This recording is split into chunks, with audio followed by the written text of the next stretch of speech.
What a headshot! What a head! How's it, guys? This is Dayvy, FPL, and welcome back to the Fantasy Premier League video here on my channel. Now in this video, I'm going to take you guys through my very own free draft for the upcoming massive double game week 36. So as the season comes to an end, these double game weeks seem to pop up on us right at the end of the season, and a massive double game week is coming up with a total of 12 teams doubling. And if you guys are going to be using your free hit in game week 36, I've got the perfect video for you upcoming, but also this video is going to be relevant to those of you off the chip, as I'm going to give you guys some players that you can target for the upcoming double. As we do with every single draft that I do, whether it's a free hit, a wild card, I go over the fixtures first because that really is the bread and butter of your free hit draft planning. But after that, I'll be giving you guys the draft in a little bit of a different way than I do usually. The last thing I want to just disclaim is that I am recording this on Monday, public holiday here in South Africa. So if there is any news that comes up late on Monday night, I will unfortunately be able to incorporate that into this draft. But I'll be covering every possible scenario, so I'll be talking to you guys about the rumors upcoming in terms of injuries and bans. But I'll also drop it in the comments down below or on my Twitter page if any news does come about.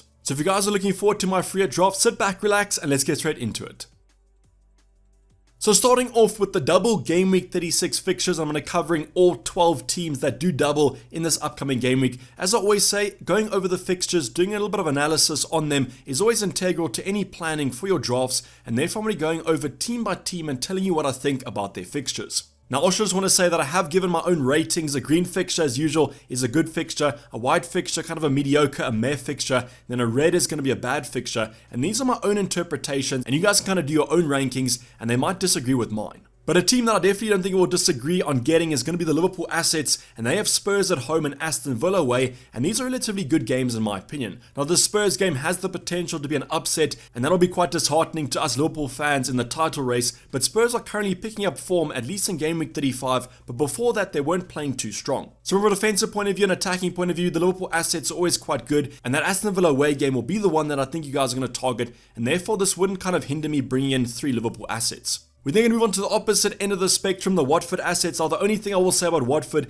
is that they are quite cheap, and I guess you could say they still are in a relegation battle as they have not been confirmed to be relegated yet. Crystal Palace away and Everton at home, massive games coming up for Watford. I don't really favour them from an attacking point of view, and definitely don't trust their defence, so I will be avoiding them. But if you guys want some cheap enablers like a João Pedro, maybe even a Dennis, I would maybe look at these assets. Moving on to another top 6 club, Chelsea currently choking the top 4 race with a loss against Everton. They have games against Wolves at home and Leeds away. Now on paper, those games look absolutely outstanding. I think both of those 2 games could be clean sheets and some goals for Chelsea. But unfortunately with the FA Cup final coming up 3 days after that Leeds away game, there might be some heavy rotation from the heavy hitters. So an Alonso, a Kai Havertz, a James, a Mount, all these options could actually be rotated, and therefore I can't really recommend too many of them if you guys are on a free hit. Now if you guys do still have these options in your teams, like myself, I have James and Alonso, I might actually just keep them because the fixtures are okay, and if they do start both of them, as they have to probably, in that top 4 race, then they could always get some hauls.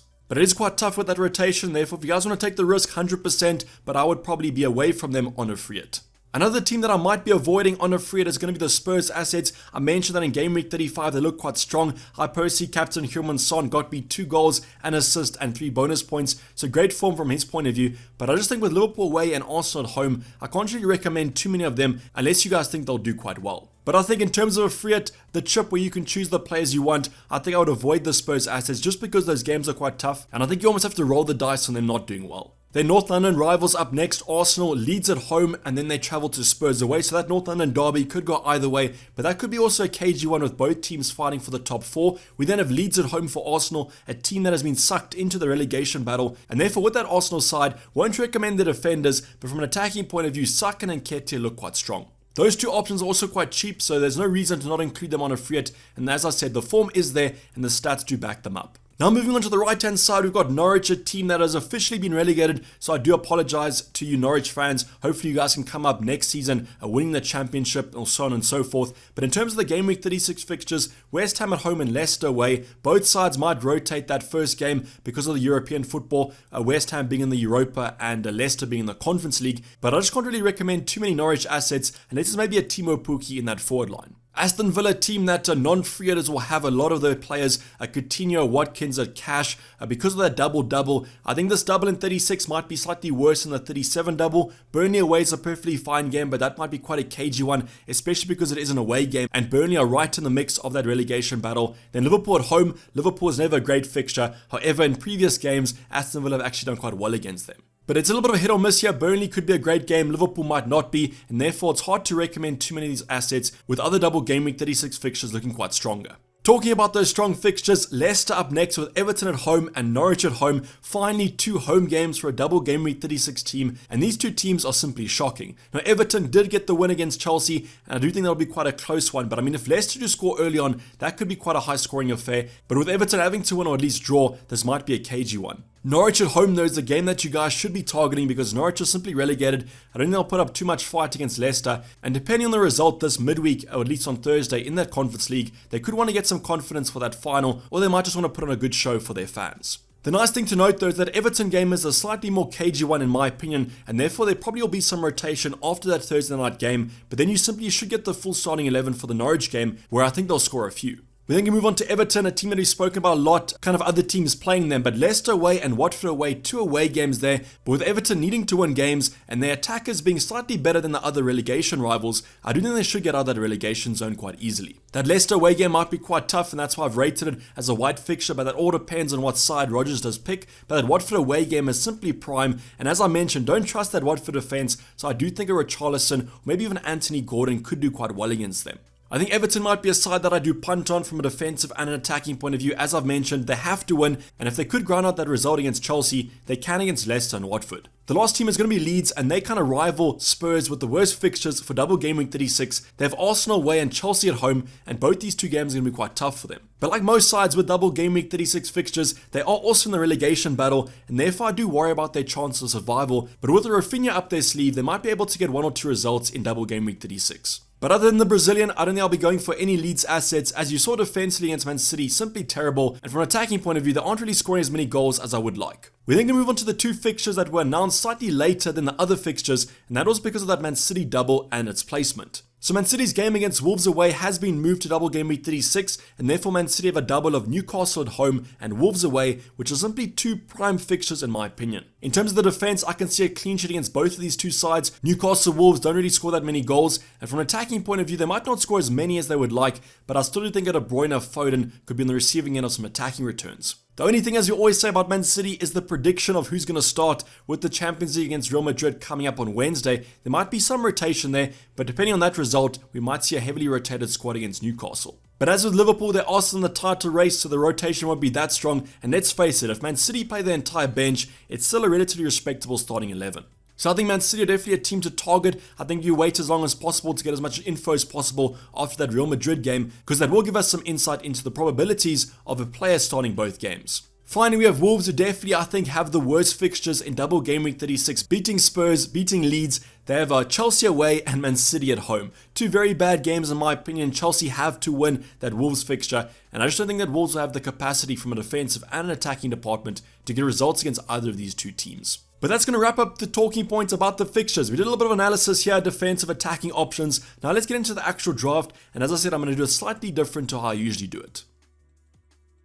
So the draft for double game week 36, if you guys are on the free hit, if you're not on the free hit, these players are the options that I'd be targeting because I do think they have a chance of starting both games and getting you defensive and attacking returns. Now in terms of the financials here, I could afford this draft with 0.2 left. I've actually afforded quite a reasonable bench, so if you guys do have some options that have to come off the bench, these could still get you some points, but in a double game week, the chance of them being benched or missing both games is not as likely as usual. So talking about that bench, I've gone for a player in each department there. So we have actually had a 4-4-2 formation, nice FIFA formation, as I always say, on my free hit draft. Going to start it with Foster in goal. I mentioned the Watford defense I don't trust too much, but at 4.1 million, relatively cheap goalkeeper, so you guys can go from. He has Crystal Palace away and Everton at home. Not great fixtures in my opinion, but he could maybe get some save points. I've gone for Tavares from Arsenal because at that wingback slot, should probably start most games for them with that injury to Tierney. He has Leeds at home and Spurs away, but I don't really think that they'll be getting any clean sheets in those 2 games. Gordon in that midfield department, simply a 4.6 midfielder that starts and actually has some relatively good attacking stats. Leicester away, Watford away. Hopefully he can get to use some attacking returns if he has to come off the bench. But I will say that I think Gordon's the best value pick in this double game week, so you guys can even start him if you want to. We then have Gellert from Leeds. I don't think he'll start most games, but you saw on the weekend did actually come off in that fixture for Leeds. So I do think he could potentially feature, but as I mentioned, probably will be second or third on my bench and really expect him to play. But if you guys can't afford this draft, what I would recommend is simply downgrade some of these options. It might be quite hard to downgrade them because they are so cheap, but you could be able to afford maybe a 0.5 drop, and therefore you might be able to pump up or upgrade the starting 11. So I mentioned throughout this video that I'll be going over this draft slightly different to usual, but I'm going to start off in the same conventional way. Let's talk about our goalkeeper, and that's going to be Schmeichel from Leicester. So in terms of Schmeichel, as I've mentioned in previous drafts, I just really trust him to start both games. I really do want some Leicester coverage from a defensive department. I think great fixtures on paper here, Everton, Norwich, hopefully one clean sheet at least for Schmeichel. And I just think out of that Leicester defense, there will be some rotation after Europe, but I do think that Dane will start in goal. I think out of the other goalkeepers, you could go for an Edison, but I think he's too expensive, and that Man City defense actually has some attacking output, so I might not want to go for the goalkeeper.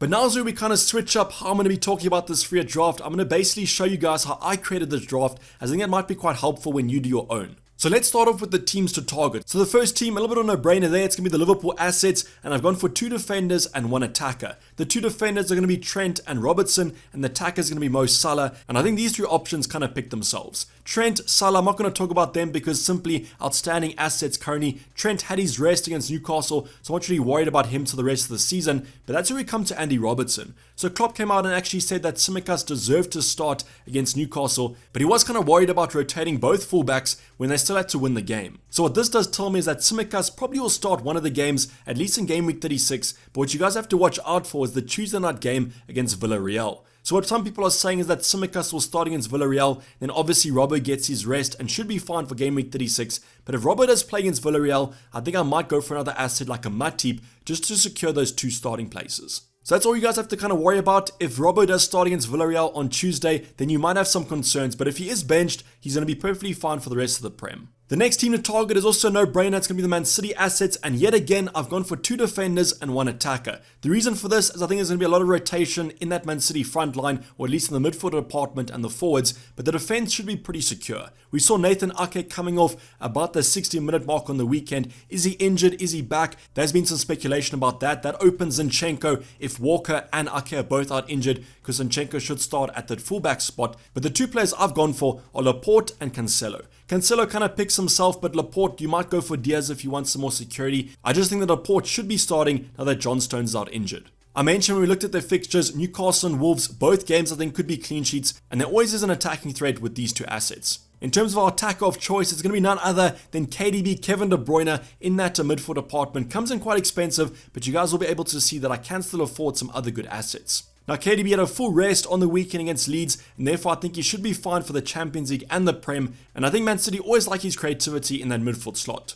So De Bruyne, no brainer for me here. It might be a little bit of an interesting captaincy consideration. Salah versus De Bruyne. I think I'm currently on Salah, but there might be those of you who are a little bit more maverick than me that are going to be going for the Belgium. The next team to talk about is going to be the Arsenal assets. Leeds at home and Spurs away. From an attacking point of view, I would target these 2 fixtures, but from a defensive point of view, as I mentioned, I don't really like them, but I think Saka and Nketiah come in quite cheap, and I think they should start both games. Now Saka definitely, as long as he doesn't get injured, will play both games, but Nketiah might be a little bit of a rotation risk, but after his performance against West Ham, although he didn't score, I think the stats look quite strong. Now obviously against Spurs he could be kind of rested for tactical reasons, maybe they prefer Lacazette's hold-up play or something like that, but I just think at that price point there's no other forward to go for. But now's where we go to kind of some more differentials and maybe some more controversial decisions. So the first one is going to be Harvey Barnes from Leicester. Now yes, I know that he might be rotated in both of these games, hasn't really been on the best of form, but I do still think currently because of Maddison's injury, if you guys don't know, he wasn't actually rested, he was actually injured in that game for Leicester on the weekend, so Harvey Barnes might be the perfect alternative. Now that Everton and Norwich game at home are too hard to ignore, and therefore I have gone for the pacey winger as my Leicester attacker. But watch out for the Thursday game. If Harvey Barnes doesn't play the best, or maybe he plays a full 90, he might miss that Everton game, but I think the Norwich at home game is the one to target. I just kind of think on a free hit, you guys have to go a little bit differential, go for 1 or 2 punts, and what's a better punt than Everton and Norwich at home?